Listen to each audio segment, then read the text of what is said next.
ألم ألم بخاطري وجناني فطغى على الأوزار والتبيان. ألم ألم بخاطري وجناني فطغى على الأوزان والتبيان. يا لائمي عذرا لتكرار البكاء فاسمع مقالي واقتسم أحزاني. يا لائمي عذرا لتكرار البكاء فاسمع مقالي واقتسم أحزاني. رحل الهزابر عن الحياة مفارقا دنياه لم يركن لعين. الله أكبر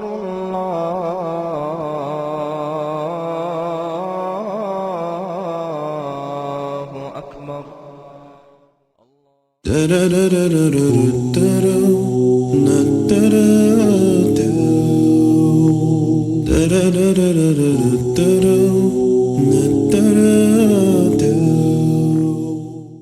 Во имя Аллаха Милостивого и Милосердного. Хвала Аллаху, Господу миров, и да благословит Аллах и приветствует наиблагороднейшего из пророков и предводителя всех посланников, нашего возлюбленного пророка и нашего руководителя Мухаммада, да пребудет над ним благословение Аллаха, над ним и его семьей и сподвижниками. Я воздаю хвалу Всевышнему Аллаху, мои уважаемые братья, за то, что Он облегчил нам эту встречу. И прошу Аллаха, чтобы все мы извлекли пользу из того, что мы скажем и услышим. Любимые братья, Умар ибн Хаттаб, да будет доволен им Аллах, в один из дней шел по улицам Медины.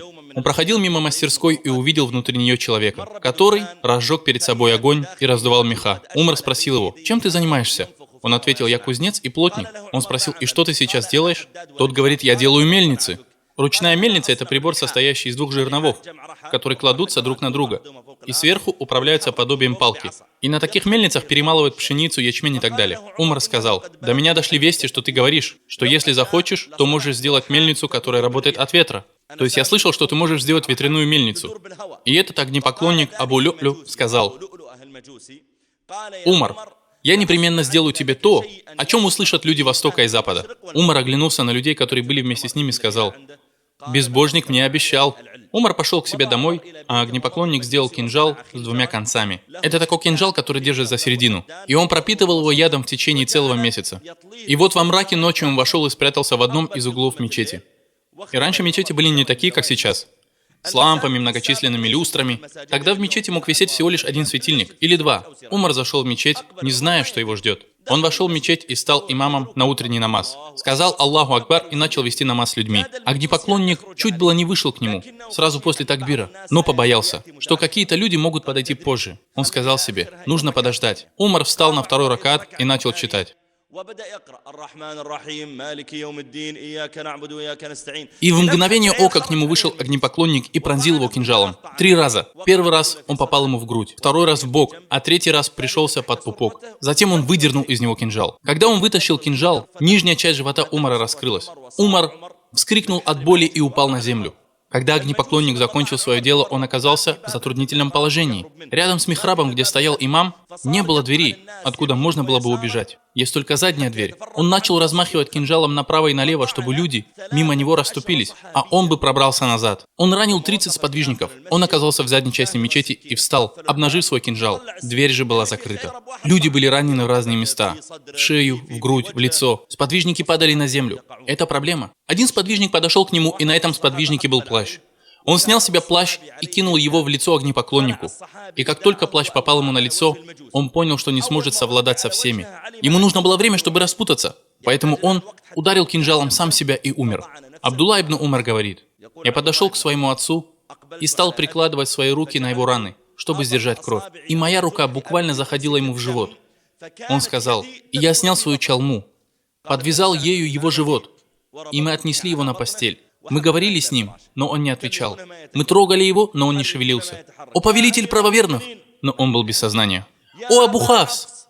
О сподвижник посланника Аллаха, да благословит его Аллах и приветствует!» Но он ничего не говорил. Когда же солнце почти взошло, он вдруг очнулся. А когда очнулся, то повернулся направо и увидел плачущих мужчин. Он повернулся налево и услышал женский плач. Он посмотрел на себя, везде кровь. Видны кровавые кишки. Боль пожирает его тело. И можно предположить, что первый вопрос, который он задаст, будет: «Кто меня ранил? Что это за кровь?» И было бы логично, что первый его вопрос будет таким, однако он его не задал. Первое, что он сказал, было: «Сделали ли люди намаз? Вы сделали намаз или нет?» Они ответили: «Да, о повелитель правоверных, мы сделали намаз». Он сказал: «Альхамдулилля, нет в исламе доли тому, кто оставит намаз. Я умываю руки от того, кто не молится. Тот, кто достигает верфи, которая находится между ним и Аллахом, и режет ее, прерывает свою связь с Аллахом. Он подобен тому, кто говорит: Господь мой, я не нуждаюсь в тебе». Умар сказал в тот момент: «Альхамдулилля, в исламе нет доли тому, кто оставил намаз». Потом он повернулся к Абдулла ибн Умару и сказал: «О, Абдулла ибн Умар». Он ответил: «Я перед тобой». Умар говорит: «Дай мне воды». Он говорит: «Вот вода». Он подумал, что Умар хочет пить. Он сказал: «Нет, дай мне воды, чтобы я сделал омовение. Я ведь еще не сделал фаджр намаз». Посмотри, брат, посмотри на это сердце, которое привязано к намазу. Он не спросил, кто меня убил. Как вы думаете, он давно планировал меня убить или нет? Как он смог зайти в мечеть, спрятаться? Как? Главным для него было сделать намаз. Он сказал: «О, Абдулла ибн Умар, дай мне воды, чтобы я сделал омовение». Он принес ему воды, и Умар стал делать омовение. Когда он закончил его делать и совершил намаз, наступило время для мирского. Умар посмотрел на собравшихся вокруг него и спросил: «Кто меня ранил? Я ваш имам в мечети. Уже 12 лет. Больше 10 лет. Кто меня убил?» И люди ответили: «Тебя убил юноша-огнепоклонник». Еще с утра они ждали этого вопроса. «Тебя убил юноша-огнепоклонник». Умар сказал: «Это слуга Аль-Мугир ибн Шоубы, которого мы видели на рынке месяц назад?» Они ответили: «Да». Умар произнес: «Хвала Аллаху, который сделал мою смерть от руки человека». Какого? Хвала Аллаху. Тот, кто убил меня, взрослый, а не ребенок? Или иностранец, а не араб? Раб, а не свободный? Перс, а не арабской крови? Нет. Забудь про все эти условности. Нет разницы между арабом и неарабом.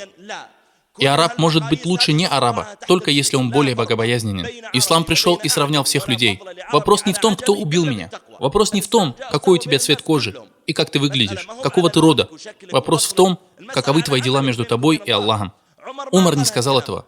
Он произнес: «Хвала Аллаху, который сделал мою смерть от руки человека, который не сможет поспорить со мной перед Аллахом, посредством хотя бы одной саджды, которую он когда-либо сделал ради Аллаха». Он говорит: «Альхамдулилля, тот, кто убил меня, никогда не молился». Он не сказал, что убийца не давал закят, не делал хадж или умру. Почему, братья? Он сказал: «Альхамдулилля, тот, кто убил меня, не делал намаз». Потому что Умар знал, что человек может ни разу в жизни не сделать хадж, но при этом зайти в рай. Кто-то не имеет возможности сделать хадж, он болеет или бедный. Кто-то другой может всю жизнь не держать уразу, при этом зайти в рай. У него какая-то болезнь, и он не может поститься. Однако Умар знал, что первое, о чем будет спрошен раб в судный день, из его дел намаз. Пророк, да благословит его Аллах и приветствует, говорит: если намаз в порядке, дальше будут рассмотрены остальные его дела. Вот кто-то делал намаз. Он предстал перед Аллахом. И еще до того, как спросить тебя о твоем благочестии к родителям, о том, как ты строил мечети, до того, как спросить тебя о твоей уразе, хаджи, умре, к тебе приходит первый вопрос: делал ли ты намаз или не делал? Если он скажет «делал», дальше будут рассмотрены остальные его деяния. Каким был его намаз? Если его намаз был правильным, будет рассмотрено все остальное. Если же его намаз не был правильным, то остальные его дела никогда не будут рассмотрены. Поэтому посмотрите, братья. Даже пророк, да благословит его Аллах и приветствует, когда он был при смерти, когда ангел смерти уже забирал его благородную душу из тела, когда он знал, что жить остается ему считанные секунды. Всегда бывает так, братья. Когда какой-то человек умирает, он всегда говорит о самых важных для него вещах. Разве не так?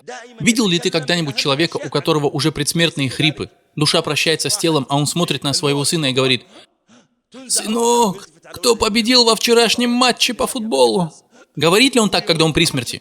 Видел ли ты когда-нибудь такое? Или такой умирающий спрашивает об акциях на машины, о банковских акциях? Или он спрашивает: «Вы вчера починили мою машину или нет?» Он не задает такие вопросы. Он начинает говорить: «Сынок, зайди ко мне. Знаешь ли ты такого-то? Я должен ему деньги, верни ему долг. А на имя этого я брал дом. Но дом ваш. Бумаги посмотри в таком-то ящике». Он говорит о самых важных вещах. «Заклинаю тебя Аллахом, пророк, да благословит его Аллах и приветствует, после 63 лет своей жизни, после 23 лет пророчества и даавата, у него остаются считанные секунды жизни, и он умирает». О чем же он говорил, когда он умирал? Он говорил: «Намаз.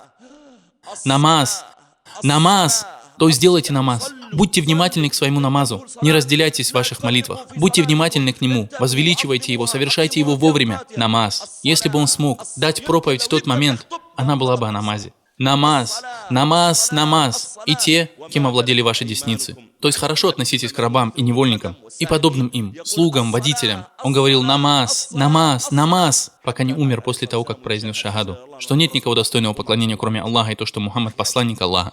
Почему Умар, которого воспитал пророк, да благословит его Аллах и приветствует, приходит в сознание и первым делом спрашивает, сделали ли вы намаз? Почему Али, да будет доволен им Аллах, которого также воспитал пророк, да благословит его Аллах и приветствует, которого также зарезали в мечети, когда он собирался делать намаз? Почему пророк, да благословит его Аллах и приветствует, еще до них всех, и он являлся их учителем и воспитателем, то уходит в бессознательное состояние, то приходит в себя. И так несколько раз. А потом уже при смерти повторяет намаз, намаз.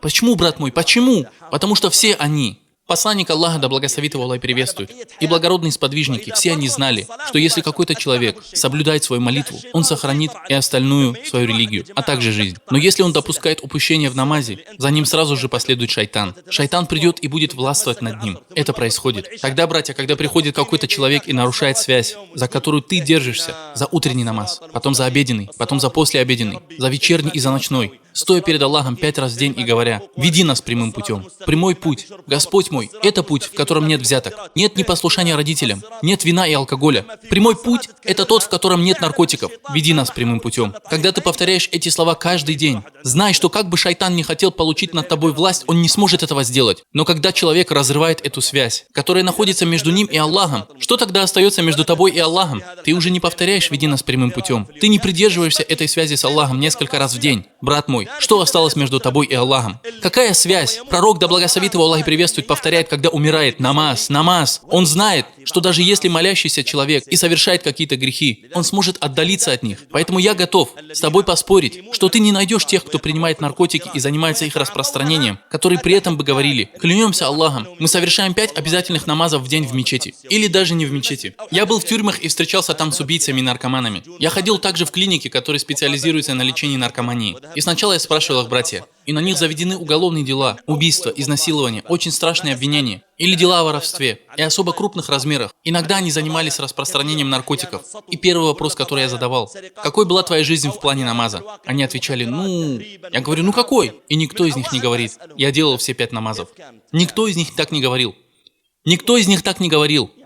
Все они говорят, как бы сказать, или, я почти не делал намаз. Я спрашиваю, как это? Он отвечает, я иногда делал намаз, обеденный, послеобеденный, иногда не делал, 3-4 дня, а иногда... И тут я начал ясно понимать, что когда этот человек стал обращаться так с намазом, пришел шайтан и овладел им, потому что он оставил свою божественную защиту, которую Аллах даровал ему, разорвал связь, которая находилась между ним и Аллахом.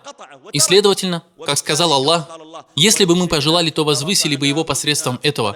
Однако он приник к земле и стал потакать своим желаниям. Он стал потакать своим желаниям относительно сна, относительно футбола, относительно оставления намаза. Он стал потакать своим желаниям, засел за интернет. Он слышал азан, люди молились, а ему все равно. Он стал потакать своим желаниям, сидя за PlayStation. Он слышал азан на вечерний намаз, потом на ночной, но он продолжал сидеть и играть. Не делал намаз. Поэтому, когда он стал следовать за своими желаниями, им завладел шайтан. И наоборот, бывает каждый раз, когда кто-то начинает серьезно относиться к намазу, когда он знает, что это первое, о чем спросят раба перед Аллахом. Кроме того, намаз никогда не может стать необязательным для человека, кроме как в одном из 2 случаев. Болезнь? Нет. При болезни намаз делать все равно обязательно. Путешествие или поездка? Нет. Большая занятость? Нет. Даже если человек очень сильно занят, намаз остается для него обязательным. На войне или когда ожесточенное сражение? Нет. Намаз с него не спадает. Удивительно. Только в 2 случаях. При умопомешательстве. Человек, если он сумасшедший, он не делает намаз. Или после смерти. Удивительно, шейх. Хорошо, а вот если кто-то парализован, он сидит в инвалидной коляске, он должен делать намаз хотя бы спиной. Но у него парализована спина. Он может двигать только головой. Пусть делает намаз головой. Аллаху Акбар. Субхану Раббил Азим. Сами Аллаху лиман хамида. Даже если он не может шевелить шеей, он должен делать намаз глазами. Но шейх, он слепой, у него не двигаются глаза. Пускай делает намаз своим сердцем. Он должен делать намаз хотя бы своим сердцем, намерением. Намаз с него не спадает в любом случае. Представьте себе, даже во время войны Всевышний Аллах говорит, когда ты находишься среди них и руководишь их намазом, то пусть одна группа из них встанет вместе с тобой, и пусть они возьмут свое оружие. Дальше в аяте говорится, пусть они будут осторожны и возьмут свое оружие. Обрати внимание, даже во время сражения они делают намаз, и с ними его оружие. Он мог бы сказать, Господь, мы же в сражении. Ничего страшного, мы потом восполним за 1 раз намазы за все 3 дня. То есть 15 намазов оставим на 4-й день с начала сражения. Нет, делайте намаз сейчас. Господи, хорошо, но я же при оружии. Делай намаз вместе со своим оружием. Хорошо. Потом Аллах говорит, если вы испытываете страх, то есть во время ожесточенной битвы, то помолитесь на ходу или верхом. Что это значит? Вот человек ведет наблюдение за каким-то местом, и у него при себе оружие. Если мы скажем ему, положи оружие и читай намаз, он скажет, хорошо, брат, но враг может напасть на нас во время моего намаза. Мы скажем ему, даже если ты лежишь на спине или на животе, сидишь вот так на скале, то делай намаз в таком положении, в такой позе, на ходу или верхом. То есть пешком, когда вы стоите на ногах или когда вы сидите на верховых животных. И как мне молиться не в сторону Каабы? Да, главное, чтобы ты сделал свой намаз. Мне молиться, не кладя руки на грудь, так как я держу оружие. Да, молись. Молиться и не смотреть на место, куда я буду делать суджуд? Да, главное, чтобы ты прочитал намаз вовремя. И поэтому, брат, можешь ты почувствовать, субханаллах, что намаз в мечети имеет большую сладость, чем где бы то ни было еще. Я помню, какое-то время назад я был в Новой Зеландии. И там с одним братом был студент. Все они учили английский. Этот студент был французом. А наш друг был из стран Персидского залива. И этот француз критиковал и поносил ислам. Я был там, и он сказал, как ты думаешь, шейх, может быть, я приведу к тебе этого француза, и ты поговоришь с ним? Я сказал, хорошо. Ко мне пришел этот юноша. Ему было, может быть, 20 лет. Вначале я говорил с ним о некоторых вещах, а потом спросил, сколько раз в день вы молитесь? Он ответил, молитва у нас, то есть у христиан, не ежедневная. Наша молитва происходит раз в неделю в воскресенье. И все. Я сказал, хорошо. А сколько раз в день молимся мы? Он ответил, у вас молитва 5 раз в день. И так ежедневно. Я сказал, прекрасно. Сколько людей приходит к нам в мечети? Он ответил, очень много. Я спросил, а сколько бывает у вас прихожан в церкви? Он ответил, мало. И на самом деле, если кто-нибудь из вас смотрел телевизор, когда по телевизору показывают их церкви, это обычно бывает, когда большие праздники. Поэтому людей может быть очень много. Но я проходил мимо некоторых церквей, когда бывал в западных странах, и смотрел, сколько пришло прихожан. Быть может 30 человек, может быть 15. Я спросил, хорошо, что привлекает нас 5 раз в день в мечеть, в то время как вас ничего не привлекает в церковь? Почему? Почему мы встаем и идем в мечеть, а вы нет? Хотя их молитва, братья, это просто молитва души. Христианин заходит в церкви, они там сидят на скамейках, они могут одеваться в любую одежду. Шорты, что-то макси, что-то мини. Женщина может быть одета в любую одежду, проблем нет. Они могут принести с собой порцию еды из Макдональдса, сок, проблем нет. Не должен делать омовение. Не должен брать гусель после полного осквернения. Не должен душиться миском или очищать себя. Они заходят, садятся на скамейки, потом приходит священник, включает им музыку на 5 минут, читает им их священную книгу 5 минут, потом закрывает книгу и говорит, вы помолились, пусть Аллах примет это от вас. Можете идти. Такая вот молитва. И вы, может быть, даже видели, вот и вся молитва. Мы же идем в мечеть даже в самую жару. Иногда в туалетах бывает толпа. Иногда ковер может быть грязным, а кондиционеры сломанными. Возможно, однажды ты вышел и увидел, что обувь украли. Всего этого у них нет. И несмотря на это, прихожан очень мало. Так что же притягивает тебя, брат, в мечеть, кроме как сладость и удовлетворение, и радость, которую ты ощущаешь в намазе? Поэтому пророк, да благословит его Аллах и приветствует, сказал, «Усладой для моих глаз была сделана молитва. Моя радость в намазе». Я знаю, братья, что все вы делаете намаз. И я не пришел сюда, чтобы говорить, «О, оставивший молитву, делай намаз». Нет, ваши лица – это лица мужчин. И все вы, иншаллах, делаете намаз. Но вопрос не в этом, а в том, просто ты делаешь намаз или выстаиваешь намаз. А что, разве есть разница? Да, есть.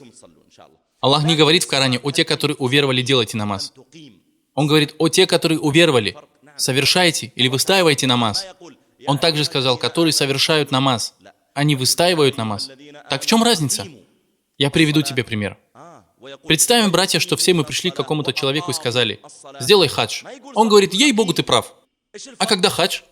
Мы говорим, хадж в месяц Зуль-Хиджа. Когда придет месяц Зуль-Хиджа, ты пойдешь, войдешь в состояние храма за день или за 2 до Арафата. Пойдешь и сделаешь хадж вместе с людьми. На что он говорит, брат, просто в Зуль-Хиджа такое столпотворение бывает. Мы говорим, в смысле столпотворения? Он говорит, да, давка, брат. Ну и люди, там запахи всякие бывают. Мы говорим, так как это? Ты не будешь делать хадж? Да нет, буду делать, просто, брат, такая толкучка. Машаллах. Так когда ты сделаешь хадж? Он говорит, давай я посмотрю свой ежедневник. В следующий Рамадан у меня есть отпуск в неделю. Вот тогда и поеду я на хадж. А? Ты будешь делать хадж в Рамадан? Ну да. И на самом деле, Наступил Рамадан, и он едет, надевает ихрам, садится в свою машину. Ему не нужна специальная виза для хаджа. Он поехал в Мекку, встал на Арафате, заночевал в Муздалифе, побросал камни, сделал таваф аль-вада, принес жертвоприношение и вернулся. Когда он кидал камни, то попал куда хотел. На Арафате не было толпы. Он выбрал для себя самое лучшее место. В Мине он выбрал для себя самую лучшую палатку, причем бесплатно. Он вернулся с хаджа и почти ни на что не потратился. Пришел и сказал: «Ляббайк Аллахума ляббайк». Сделал хадж, причем в Рамадан. Одновременно держал уразу и делал хадж. Хорошо, брат, вот такой вопрос. Принимается ли его хадж или нет? Принимается или нет? Ответьте, принимается или нет? Нет. Потому что он сделал хадж не в его время, правильно? И мы скажем: ты делаешь как тебе хочется? Делаешь хадж в Рамадане? А представляешь, кому-нибудь стукнет в голову, делают хадж в Раджабе, третий пойдет, будет делать хадж в Шаввале. Ты что же это делаешь? Как хочешь, сам определяешь время поклонения? Он говорит: ладно, брат мой, но ведь было хорошо. Я встал на Арафате, и было хорошо. Подошел к Каабе, и тоже было хорошо. Хорошо кинул камни. И мы скажем: да ты сам вообще хороший, но твой хадж неправильный. Почему, брат? Почему мой хадж неправильный? Потому что ты сделал его не вовремя. Хадж совершается в известные месяцы, и ты должен придерживаться правильного времени. Так что, братья, его хадж примется только в правильное время. Так? Скажите правильно. Ладно. А что вы скажете, если азан на фаджр был 4:30 утра, а человек помолился в 7 часов? Когда уже вышло солнце? Будет ли принят его намаз? Почему замолчали? Только что говорили, что у того, кто сделал хадж в Рамадане, ведь только что говорили, что нет, его хадж не принимается, что это нехорошо. А сейчас мы пришли к намазу, и все изменилось. Заклинаю вас Аллахом. Ответьте, что более велико перед Аллахом, намаз или хадж? Что за единственный вид поклонения, который был введен в обязанность на небесах? Что за вид поклонения, который пророк, да благословит его Аллах приветствует, повторял до самой своей смерти? Что самое первое из дел человека, о чем его спросят в судный день? Что за вид поклонения, который ежедневно повторяется 5 раз? Это намаз. Молитва более важна, чем хадж. Это второй столб после свидетельства «Ля иляха илля Мухаммадан Расулуллах». Когда кто-то говорит: я свидетельствую, что нет божества достойного поклонения, кроме Аллаха, и то, что Мухаммад посланник Аллаха, мы ведь не говорим ему: теперь давай езжай в хадж, держи уразу или делай умру. Мы говорим: делай намаз. Хадж — это последний из столпов ислама. Хотя он, конечно, является столпом, но он не так важен, как намаз. Поэтому пророк, да благословит его Аллах приветствует, говорит в хадисе, который приводится у Аль-Бухари, от Самура ибн Джундуба: «Воистину ко мне пришли двое. Они отправили меня, и я пошел с ними». Конечно же, к пророку, да благословит его Аллах приветствует. Пришли во сне 2 ангела, и он увидел видение, в котором было показано несколько видов наказаний, которые постигнут некоторых людей. Пророк, да благословит его Аллах приветствует, говорит: «И мы пришли к человеку, который лежал на земле. И был другой человек, который стоял у его головы с большим камнем. И вдруг этот человек разбивал ему голову камнем. Его голова раскалывалась на 2 части. И камень скатился. Этот человек, который ударял, пошел за камнем. А когда он вернулся, то голова того человека пришло в свое изначальное состояние. И он 2-й раз разбивает ее камнем, и камень скатывается». Этот хадис приводится в Сахихе Аль-Бухари. Когда пророк, да благословит его Аллах приветствует, увидел это ужасающее зрелище, он сказал: «Субханаллах, о Джибриль, что это за люди?» Он ответил: «Пойдем дальше». «Пойдем». То есть пошли, я тебе потом расскажу. В конце хадиса говорится, что касается человека, которого ты видел, чью голову раскалывают камнем, то это тот человек, который, изучив Коран, оставил его и спал во время обязательного намаза. Вот он спит на фаджр, пока не восходит солнце.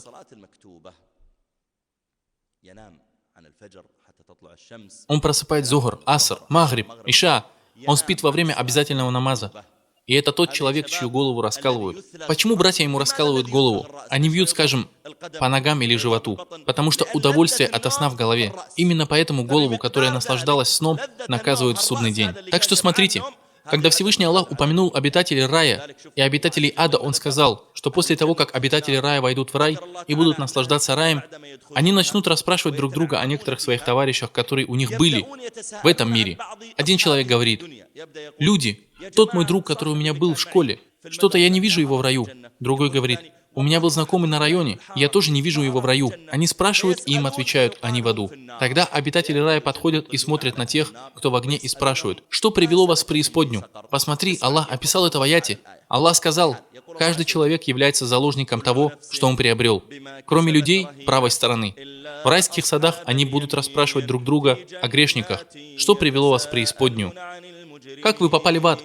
«Что привело вас в преисподнюю?» Они скажут, это первый их ответ: «Мы не были в числе тех, которые совершали намаз».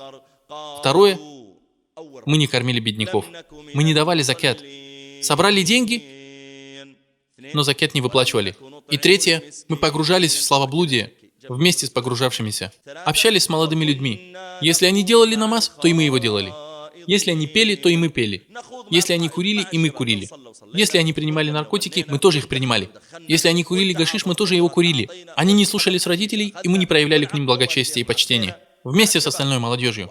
И иногда некоторым людям недостаточно просто сделать грех. Иногда он сам глава греха. Он погружается в славоблудие вместе с погружающимися. И он при этом их глава и лидер. Приведем пример. Видели ли вы когда-нибудь кого-то, кому мы сказали: «О, такой-то, когда ты начал курить?» А он говорит: «А вы мне поверите?» Мы отвечаем: «Да». Он говорит: «Я вышел из живота моей матери, а в руке у меня была сигарета. И когда моя мать увидела меня, то она сказала: „О, надо же, мой сын курильщик“». Вы когда-нибудь видели кого-то, кто родился с сигаретой? Или какой-нибудь наркоман? Мы спрашиваем его: «Как ты начал принимать наркотики?» А он отвечает: «Я вышел из живота моей матери, что-то крепко сжимая в руке. Смотрят, а у меня там игла с дозой героина». Тогда они говорят: «Ну все, раз ребенок еще в животе принимал героин, значит он наркоман». Так не бывает. Каждый из них скажет тебе, у каждого одна и та же история. Он говорит: «Мы были с пацанами, сидели у моря, и протянул мне пачку. Я сказал, что брат, я не хочу». А он говорит: «Да ладно тебе, бери, стань мужчиной. Чтобы у тебя был грубый голос, чтобы усы выросли. Возьми». Ну я и взял, и с того дня курю. Смотрите, пророк, да благословит его Аллах приветствует, сказал: «Тот, кто призвал к заблуждению, понесет на себе грех, подобный греху тех, кто последовал за ним, но это никак не уменьшит их собственный грех. Тот, кто призвал к заблуждению, кто-то стал курильщиком из-за тебя, другой, возможно, стал приставать к девушкам и перезваниваться с ними из-за тебя. Третий перестал слушаться родителей из-за тебя. Например, ты плохо вел себя с родителями, и один молодой человек сказал тебе: «Брат, у меня проблема с отцом. Вчера я хотел купить себе модный телефон, а он разбушевался и ударил меня по лицу. И я пошел к себе в комнату». А ты говоришь: «Ударил по лицу?» Тогда, когда ты учишься в средней школе, да разве ты мужчина после этого? Клянусь Аллахом, если бы я был на твоем месте, если бы мой отец поднял на меня руку, я бы сделал так, и еще вот так, и ушел бы из дома. Ты приходи к нам, у меня есть квартира. Будешь жить с нами, уходи от отца. Сейчас он начинает его портить. Он призывает его к заблуждению, и ты будешь нести на себе его грех непослушания родителям. У другого, например, есть видео, которое он хочет передать через Bluetooth. Или у него есть что-то в интернете, и он принес это видео с развратными фотографиями. Он пришел и сказал: «Эй, парни, давайте, включайте свои блютузы». Они говорят: «А что у тебя есть?» Он говорит: «Видео». «А что за видео?» Как имам заповедной мечети делает дуа? Видео, как какой-то человек умер в положении суджуда? Он говорит: «Да у меня тут видео, вы давайте, включайте». Они говорят: «Хорошо, подключи». Я спрашиваю: какая тебе будет польза от того, что ты пошлешь к ним это видео? Какая будет польза? Один раз ко мне пришло письмо. Человек пишет: «Уважаемый шейх, один мой друг имел опыт работы в интернете. И однажды он зашел в интернет и попал на один порно-сайт. На этом сайте было мало фотографий и короткие видео, которые должны были только завлечь и возбудить. Если ты хочешь получить больше, ты должен заплатить 500, не знаю, там, реалов или долларов. 500 на 5 лет, и каждую субботу тебе будут отсылать на почту файлы, видео или просто фотографии. Такой вот бизнес. Этот молодой человек заплатил им деньги, и каждую субботу к нему приходили видео, которые он переписывал себе на телефон. А потом он сидел с друзьями и показывал, спрашивая: «Ну что вы думаете об этом?» Они говорили: «Да как, брат, откуда ты их взял?» Он отвечает: «А есть один сайт». Они спросили: «А что это за сайт?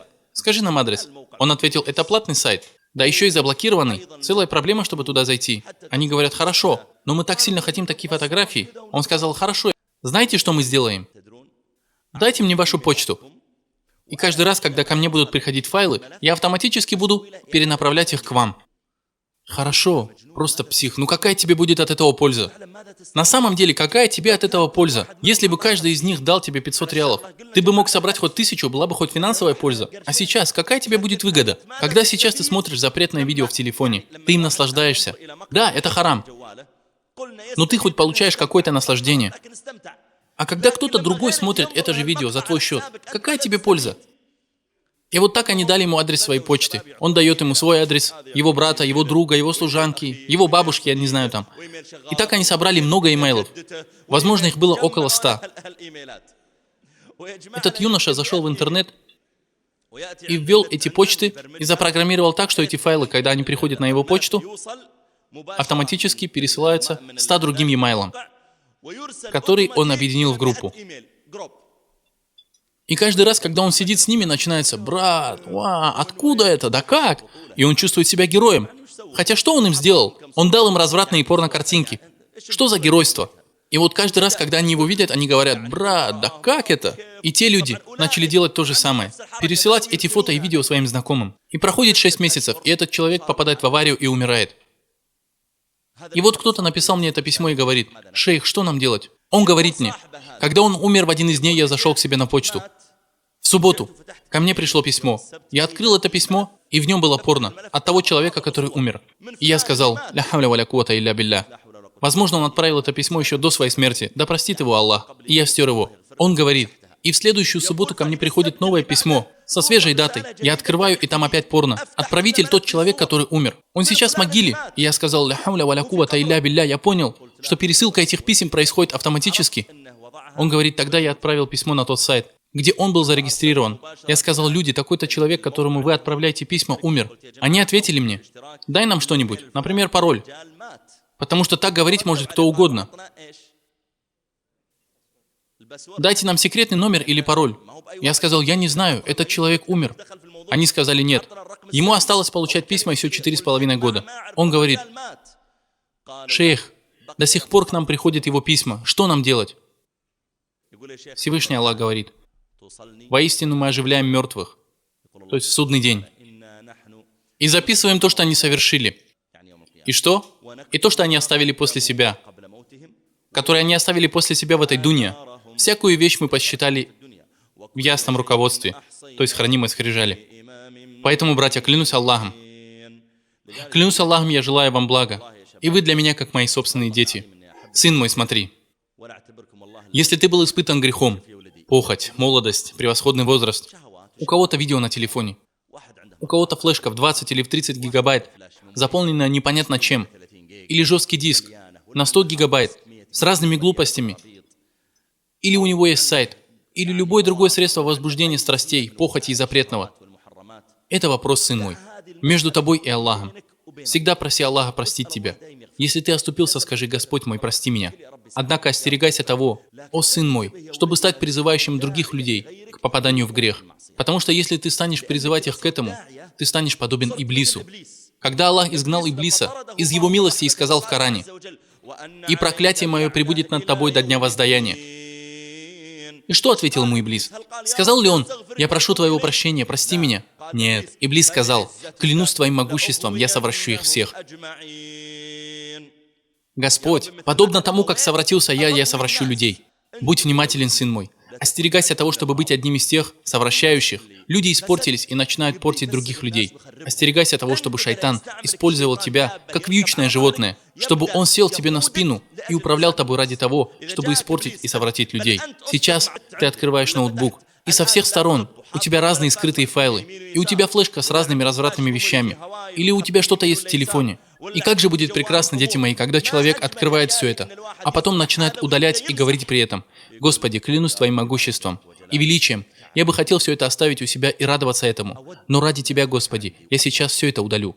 Ради Тебя, хотя я лично очень радовался этим файлам, но ради Тебя я удаляю их». Если Иблис придет к тебе и скажет: «Нет, нет, нет, только не удаляй их», ты скажи ему в лицо: «Так тьфу на тебя, клянусь Аллахом, я не подчинюсь тебе. Клянусь Аллахом, как прекрасно будет, если ты плюнешь в лицо шайтану и не покоришься ему». А то Иблис скажет тебе: «Нет, нет, нет, оставь их». А ты скажешь: «Ладно, я оставлю пару видео, но сотру остальное». Хорошо. Ты хочешь стереть с телефона некоторые вещи, и Иблис говорит тебе: «Ну хоть это-то оставь». Ты говоришь: «Ладно, это я оставлю. Я не буду это удалять. Слушаю и повинуюсь». Может быть, ты сам хочешь встать и дать ему по башке, но сам же говоришь: «Иншаллах, Иблис, хорошо, слушаюсь и повинуюсь». А потом завтра, когда грешники соберутся в аду с Иблисом, да упасет нас от этого Аллах, и скажут они ему: «Это ты испортил нас, причина в тебе». А Иблис скажет: «У меня не было над вами никакой власти. Я звал вас, и вы послушались меня. Это вы виноваты. Вы сами мне поверили. Посему не порицайте меня, а порицайте самих себя». И на самом деле в судный день Иблис скажет: «Вы меня порицаете? А что я сделал? Я просто внушил вам злые мысли. У тебя ослабла вера, и ты подчинился мне. А зачем ты мне подчинился? Это ты сам виноват. Поэтому, дети мои, будьте внимательны и не подчиняйтесь Иблису в этом. Оставьте эти вещи ради лика Аллаха. Если же вы увидите, что кто-то распространяет подобные вещи, скажи: «О, такой-то, смотри сюда». Все мы можем собрать плохие видео. Как и ты. Я захожу в интернет и скачиваю их. Однако, о, такой-то, не будь проповедником шайтана. Иблис радуется тому, что ты делаешь в школе. Будь осмотрителен и не будь проповедником шайтана. И последние, дети мои, кто имеет на вас самое большое право после Аллаха и посланника Аллаха, да благословит его Аллах и приветствует? Это родители. Твой Господь предписал вам не поклоняться никому, кроме Него, и делать добро родителям. Все пророки относились со своими родителями с благочестием. Посмотри, Аллах упомянул Аису, сказав: «И сделал меня благочестивым к моей матери». Удивительно. Сулейман, он улыбнулся, рассмеявшись от ее слов. Он сказал: «Господи, внуши мне быть благодарным за Твою милость, которую Ты оказал мне и моим родителям». И другие, все пророки. Нух говорит: «Господь мой, прости мне и моим родителям». Удивительно. Все пророки? Да, все пророки. Если ты посмотришь на них, то увидишь, как Яхья, сын Закарии, и сделал почтительным к моим родителям. Каждый раз, когда Аллах упоминает их родителей, например, Ибрагим, помяни в Писании Ибрагима, он был правдивейшим человеком и пророком. Вот он сказал своему отцу: «О, отец мой, почему ты поклоняешься тому, что не слышит и не видит?» Целая страница в Коране посвящена истории Ибрагима с его отцом. Несмотря на то, что его отец остался кафиром и грешником, и делал идолов и поклонялся им, Абу Хурейра, да будет доволен им Аллах, в один из дней его мать позвала его: «О, Абу Хурейра!» Он ответил: «Я перед тобой». Потом Абу Хурейра почувствовал, что его голос был немного громче, чем голос его матери. Он сказал ей всего-навсего: «Я перед тобой». Но он почувствовал, что его голос немного громче, чем голос его матери. И он начал просить у Аллаха прощения. «Прости меня, о Аллах. Я поднял свой голос выше голоса матери. Я прошу прощения у Аллаха». Он пошел, купил 2 рабов и освободил их ради Аллаха в качестве покаяния за этот грех. Если бы Абу Хурейра услышал некоторых сегодняшних сыновей, отец одного из которых говорит: «Я сказал тебе, сын, сядь и учи уроки, не выходи из дома. Каждый день не выходи из дома, не выходи из дома. Все выходят, кроме меня. Не буду сидеть». И уходит из дома. О, как! Если Абу Хурейра слишком громко сказал: «Вот я перед тобой», и пошел каяться, то что бы он подумал, если услышал, как сын сегодня кричит на родителей? Или кто-то говорит своему отцу: «У меня тут телефон не работает. Сколько ты мне уже не покупаешь телефон и не даешь денег? Дай мне сюда деньги». Отец говорит: «Сын, твоему телефону не больше 2 месяцев». «Да ты что? Кто тебе сказал, что 2 месяца? Да ему уже целый год. И это не я его поломал, это Халид. Ты всегда ему даешь мой телефон». Другому же отец подарил Коран. Он поднялся в кабинет своего отца, плача. Увидел, что Коран неаккуратно лежит. Он поднял Коран в слезах и открыл его. И этот Коран оказался вовсе не Кораном. Это была шкатулка, сделанная под Коран. Он открыл шкатулку, да, клянусь Аллахом. Он обнаружил, что в ней ключ от новой машины, Lexus, бумагу от автовыставки и чек. Его отец подарил ему не Коран, он подарил ему машину. Но смотри, такова торопливость, которую шайтан внушает в сердце некоторых людей. Непослушание родителям и небрежность. Каждый, кто проявляет непочтение к родителям, в подростковом возрасте, через 2 или 3 года начинает говорить: «Клянусь Аллахом, я неправильно делал». День, когда отец почувствовал от меня сигаретный дым и побил меня, клянусь Аллахом, это было ради моей же пользы, а не для его же пользы. Клянусь Аллахом, когда отец увидел у меня в телефоне всякие глупости и стал удалять и накричал на меня, теперь я понимаю, что это было для моей же пользы, а не для него. Или я задам вам прямой вопрос. У меня есть дети вашего возраста и старше. Допустим, я почувствовал у своего сына. Такого еще не случалось. Но если просто представить, что я почувствовал от него запах табака, я пришел и накричал на него: «Ты больной, ты что, куришь?» И побил его. Мне какое дело, что он курит? Мне что, жалко ему дать 4 или 5 реалов, чтобы он купил себе сигареты? Легкие тоже чьи? Его или мои? Плохая репутация будет у него или у меня? Я гневаюсь из-за него. На улице есть сотни курящих людей. Однако я проявляю свое внимание к нему, ради его же интересов.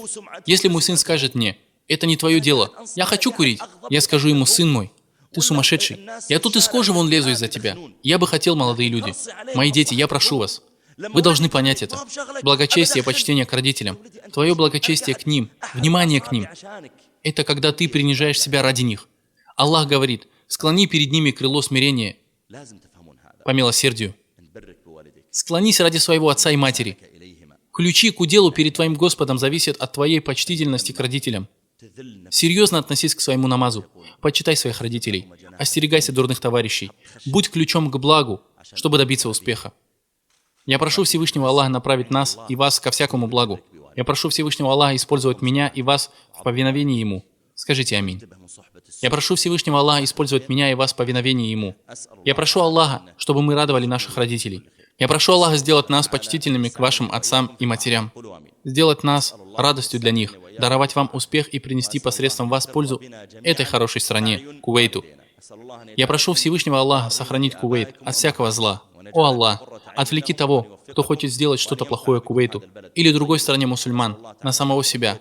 Займи его самим собой и обрушь его козни на его же шею. О Господь миров, я прошу Аллаха воздать благом нашим братьям в этой школе, директору и тем, кто с ними работает. Я прошу Аллаха, чтобы Он не лишил их великой награды за их доброту, милосердие и их стремление проводить подобные встречи.